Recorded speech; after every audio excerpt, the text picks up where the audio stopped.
Planting in the summertime is one of the big questions that I get, whether it's okay or not. And actually it is, because the plants that are in plastic containers at the nursery are a lot of times in more stress than if you got them into your well-prepared beds.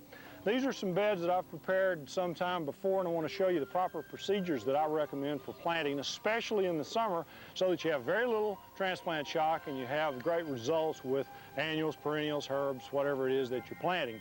First of all, we want the bed to be moist, which it is here. We want to then turn the plant's root ball into a sopping wet mass to go into a moist bed. Make sure the plant roots are thoroughly loosened. I usually butterfly the bottom of the root ball like this. Prepare a bucket of water and add a little Garrett juice or seaweed or compost tea, anything that will quickly give a biological activity boost to the root system. Then we simply soak the plant. Bubbles will come out. You'll know that it's thoroughly saturated when the bubbles stop. We'll plant this plant a little bit higher than the ground grade. Now, another plant that I wanted to show you is one that's even more root bound. This is lemongrass. This is one of my favorite herbs. I use the leaves for herb tea. It stayed out and got a little dry.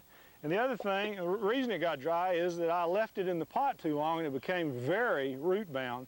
With this one, I don't know if I can even break it apart. No, I can't. What we do in this case is take some sort of a tool, either a knife or a screwdriver, or in this case the trowel works very well, and sever these roots that are all bound.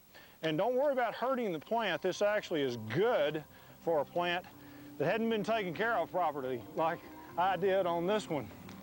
Now we can also use this water that we've soaked the plants in to give the plants an additional nourishing drink when we've finished. With care and attention to detail, these techniques will give your midsummer garden a flourishing burst of growth and make it easy to maintain.